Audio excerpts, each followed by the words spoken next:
Everyone has one or two secrets they'd rather keep hidden, and I'm no different. When I was younger, I was quite wild. Now, I'm a quiet and unassuming woman, but losing my parents at 15 sent me down a wrong path. I ended up joining a gang of troublemakers. I got some of the girls from the gang together and started our own group. Because my dad made me learn wrestling when I was a kid, I was known around town for being really strong, even stronger than the boys. My time in that world ended after I met someone special, but living that kind of life leaves some issues behind. My name is Nancy, and now I'm 35. I live as an ordinary housewife and work at a local supermarket. With my light makeup and quiet personality, no one would guess that I once wore bright makeup and rode motorcycles. Yes, I was in a gang and even led a group of girls. But then I met my husband Joshua and everything changed. It all began 10 years ago during a fight with another gang. They were always causing trouble whenever we met. One day, things got really intense. Joshua stepped in unexpectedly to help his brother, who was part of the other gang. As everyone was fighting and falling, Joshua and I were the only ones left standing. I even remember him laughing when he realized his brother wasn't even there. Despite the chaos, Joshua seemed really calm and composed. I couldn't help but notice. "Hey, you're pretty cool," I said to him. "Me? Really? Looking like this? You must have some strange tastes. Were you calling out for someone named Noah? Did you find him?" "No, it turns out my brother wasn't here." That's how our quiet chat began. Joshua's brother was a troublemaker beyond saving. Joshua even took up boxing to try and set him straight. He couldn't stand by and watch wrongdoing happen. He seemed like a guy full of fairness.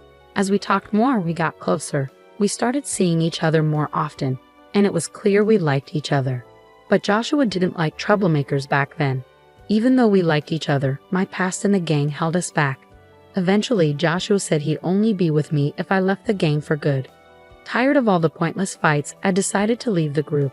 We started dating and got married 5 years later. The gang I used to be in got broken up by another group 2 years after I left. After marrying Joshua, I changed a lot and became a calm and graceful woman. But our peaceful life got shaken up by a certain neighbor, Joshua's sister Sonia and her husband. One morning, as I was seeing Joshua off to work, the doorbell rang. Who could that be? I wondered. I'll check. Suddenly, Joshua looked surprised. Sonia, he exclaimed, recognizing his sister, whom I had met once at a family dinner. Hey Joshua, we've moved in next door today. Please take care of us, she said. Hello, I'm Tommy, Sonia's husband. Looking forward to getting along, he added. They started off with a rude attitude, but since Sonia was Joshua's sister, I couldn't be too confrontational. We usually got along with our in-laws, so I didn't want to start any trouble. It turns out Tony was the one who got Joshua's brother Noah into the troublemaking world. They went to the same high school and were a year younger than Joshua. Joshua turned 34 this year, so they must be 33. Sonia, who's 3 years younger than Joshua, should be 31. Joshua, too bad about your brother, huh? Tony remarked. I don't care about Noah anymore. Even you. Joshua was visibly angry. His brother had passed away due to a fight. Joshua's brother and sister apparently never got along well. Sonia felt ignored in favor of her brother and developed a rivalry, which eventually extended to Joshua as well.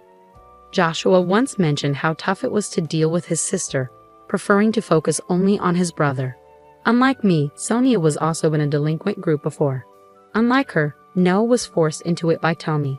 Seeing his siblings change, Joshua probably felt even more determined about justice. As the three of them stared each other down, I spoke up from behind Joshua. Joshua, you need to leave for work soon. All right, he replied. Running away, Joshua. Remember, I haven't forgotten that you laid hands on me, Sonia sneered. That was because you attacked Noah. All right, both of you enough. We're done here, Sonia declared. With Sonia's words, Joshua left for work, the issue still unresolved. But then the harassment from Sonia and her husband began. About an hour after Joshua left, the doorbell rang, but nobody was there when I checked. Another hour passed, and there was a loud noise at the door, like something was being thrown. When I looked, there was a pile of cardboard boxes dumped in front of our door. What's going on? I muttered to myself. Since nobody was around, I decided to ignore it and went back inside. But then I heard a small popping sound from the balcony. I rushed over and found 3 broken eggs. We live in a corner apartment next to Somia's new place. This means the harassment likely came from her apartment since there are no neighbors on one side, and it's too high for someone from below. Angry, I decided to confront my next-door neighbors. "Hey, is that you? What do you want, showing up like this?" Somia greeted me, clearly irritated. "Is this your idea of a prank? Throwing eggs on our balcony? It had to be you or your husband. The angle only makes sense from your balcony." Somia glared at me and said, "What? Don't be ridiculous. Do you have any proof that we did it? Making false accusations won't help. I'll call the cops." Even though she used to be in a gang, her quick resort to the police in this situation seemed odd to me. "I don't have proof, but the way the eggs are scattered, they could only come from your balcony." I tried to stay calm, but Sonia kept arguing back. "That's weak proof." "Hey Tony, the lady next door is complaining," she said to her husband. Hearing this, Tony chimed in. "Hey, just because you're Joshua's wife doesn't mean you'll get any special treatment." If Sonia's reliance on the police seems second-rate, Tony's words weren't much better. He might have thought he was intimidating, but to me, it was anything but scary. I could feel my old self stirring inside me, but I didn't want to go back to my past. So I acted like a timid, unassuming woman and said quietly, "Please don't raise your voice." Inside, I wanted to unleash a powerful kick to shut him up. But since meeting Joshua, I had changed for the better, and I didn't want to throw away all my progress over something like this. Seeing my reaction, they both laughed in front of me. "Aha, so you're Joshua's wife. I thought you'd be something special, but you're just a boring woman." "Weak. Tony was giving you too much credit. At the family dinner, you seemed like a real introvert. Just a kick won't be enough. I might have to dislocate a joint or two to calm myself down," I thought, trying to control my rising anger. "Go on, leave," they told me, and then closed the door on me. I stood there, staring at the closed door, feeling frustrated. I thought about telling Joshua, but I knew Somia and her husband would just pretend they didn't know anything. It would only lead to more trouble and stress for me, so I decided not to bother. The next day, and the day after that, the harassment from Somia and her husband continued. It always started after Joshua left for work. "Who left this garbage at our doorstep? It must be those two," I muttered as I was about to leave for work at the supermarket. The door got stuck halfway, blocked by a bag of garbage. I reluctantly took it to the disposal area and then headed to work. 5 hours later, I came home to something unbelievable. There was a cardboard box in front of the door, set up like a table. On either side of the box, there were lit candles, and in the middle, a vase with flowers. Above the door, there was a photo of me, taken who knows when, stuck there, mocking me as if I were dead. Furious, I was about to kick the cardboard away when Joshua called from behind. "Nancy."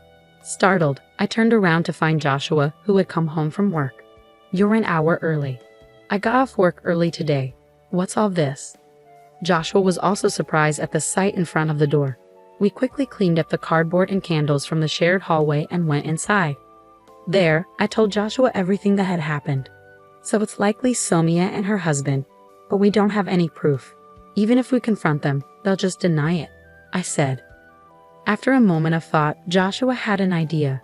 "Let's buy cameras, one for the balcony and one for the entrance, especially hidden well at the entrance." I agreed with Joshua's suggestion. There was only so much more we could take. We immediately purchased cameras online and had them delivered to Joshua's workplace to avoid suspicion. For now, we'll just have to endure until the cameras arrive. Then we can fight back with evidence. "Got it," I replied, so I dealt with Sonia's mean behavior at her house for a few days. For many people, putting up with stuff like this means not fighting back because they're scared or not strong enough. But for me, it was different. I wanted to fight back, but I held myself back. If it was okay to use force, I would have already stood up to them. It was really frustrating having the power to do something but not being able to. After 3 days, Joshua brought home some cameras. Any more trouble? The usual. Today they even threw a fish head onto the balcony. "Let's put up the cameras now. We'll hide one behind the air conditioner on our balcony, aiming at Sonia's, and another near the fire extinguisher by the entrance." The next day after setting up the cameras, Sonia started being mean again. As Joshua left for work, I watched everything through a recording app. And just like clockwork, Sonia and her friends started their antics. I watched quietly and left for work when it was time. 2 hours into my shift at the supermarket, Sonia came to my register. Well, if it isn't my sister-in-law, she said. I quietly scanned Sonia's items. It was obvious from her tone that she knew it was me, and she was being really rude. Aren't you cold for a cash eater? Shouldn't you be nicer? Come on, give me a discount on this. Other customers in line looked worried as they watched us. A man in the line spoke up to Sonia. Hey, can't you see she's uncomfortable? Sonia turned to him, looking angry. Shut up, it's none of your business. The man seemed defeated by Sonia's reaction and backed away, leaving the line. Then, I spoke up to Sonia for the first time. Ma'am, if you keep acting this way, I'll have to call security. I said it calmly but firmly. Maybe because others were watching, Sonia replied. Oh, it was just a joke. So disappointing. She left the store, leaving her items behind. The other customers were surprised by what happened. I was really mad when I got home from work. There was a note on the door that said, useless cashier. That's enough. I couldn't handle it anymore. I angrily tore off the note and waited nervously for Joshua to come back. When he got home, we watched the footage from the cameras. It clearly showed Sonia and her husband doing bad things. Now we can fight back, Joshua said, looking angry. Okay, let's go. When we rang Sonia's doorbell, Tommy answered. You two again. What do you want now? Sonia came up behind him, asking lazily, What's up, Joshua? We're ready to fight back, I thought as I started to speak, but Joshua stopped me and stepped forward. Nancy, let me handle this. Sonia told me if you keep bothering us, there will be consequences. Joshua's voice was firm and threatening. Tony replied, What, you want to fight? You got proof we did anything? You're just making accusations. Before Tony could finish, Joshua played the video from the recording app. This video shows what you've been doing wrong. We put up cameras because your harassment was too much. This made Sonia and Tony quiet, which was unusual for them. Sonia looked a bit worried and turned to Tony, while Tony glared back at us with a deep frown. You caught us this time, I said seriously. But remember, the trouble started from your side. Tony replied, So you want to solve this with a fight, huh? Hold on, Joshua, I'm calling someone. Call whoever you want. We'll be ready, Joshua said firmly, not backing down as things got more intense. Tommy urgently talked into the phone. William, I need help now. His tone was different from before, now begging for help. After hanging up, he turned back to us. Get ready. Willie, the toughest guy around here, is coming. He looked smug, thinking he'd win with someone else's help, but it showed he was really a coward. Why not face us yourself? I asked. Keep talking. I know your strength. This time, I brought someone special to make sure you both feel real fear, Tommy said, trying to scare us. 5 minutes later, William arrived, the guy Tommy had talked big about, but he looked surprised when he saw us. William, hey, it's been a while. Sonia and Tommy seemed excited, expecting a lot from him, but that excitement quickly faded. What's happening? Yeah, it's been a while, Will, I said, calling him Will, which left Sonia and Tommy puzzled. Joshua greeted him too. Hey Will, long time no see. The couple looked even more confused. Confused, Tommy asked, What's going on? How do you know William? Tommy looked nervous and William looked between us. I just said, Will, let's not do this, okay? Angry, Tony snapped, Stop messing around. Will, do something please. Sonia and Tony were panicking, not understanding what was happening. But then Will spoke up. Hey, did you mess with Nancy? His question left them shocked for a moment. So what if we did? Tommy answered, sounding unsure. Will exploded, You idiots. Do you even know who you're dealing with? His scolding left them stunned. They clearly had no clue. Seeing this, I turned to Joshua and asked, Hey, can I go back to how I was 15 years ago just for now? But instead of Joshua, it was Will who replied, Nancy, please don't. If you do something, it could get worse than just a fight. What, are you giving me orders now, Will? No, that's not what I meant, Will stuttered. Seeing the guy they called for help now apologizing to me, Sonia and Tony were confused. What's going on here? They looked scared as Will talked. Do you two know about BBN? Yeah, that's right. It's famous. It stands for Black Butterfly Nancy, right? The nickname of the former leader of a ladies' group. That's correct, and this lady here is Nancy herself. No way, really? Both of them lost their tough act instantly. Will continued. Back then, I led another group, but we got beat by Nancy's group. She could handle 30 people alone. Sonia and Tommy now looked at me with fear. It made sense. They thought they were picking on someone weaker, only to find out she was the leader of a group they used to be a part of. I didn't know Nancy was practically a legend. We joined the group 6 months after you left, Sonia said. They joined after I left. Will had been in the group with me and stayed even after I left, looking after Sonia and Tommy. He left just before a rival group took us down. By then, Tony was the leader. Before you ruined it, the group was unbeatable. You can't mess with Nancy, was said. The group that took us down is now the strongest. But if Nancy was still around, she'd still be the strongest. Seeing Sonia and Tony crumble, Will turned to me and said, "Please forgive them for my sake." Watching Will apologize, Sonia and Tony seemed defeated. They never expected their call for help to go so wrong. "Fine, but you owe us," I said, glaring at them. They let out a small gasp. "For a month, you'll clean this apartment and our balcony since you made a mess. If you miss even one day, I won't be so nice next time." "Okay," Sonia agreed, clearly intimidated. Tommy just nodded vigorously, unable to speak. Watching them, Will remarked, "Nobody can really challenge Nancy." Hearing this, Joshua, who had been quiet until now, finally spoke up.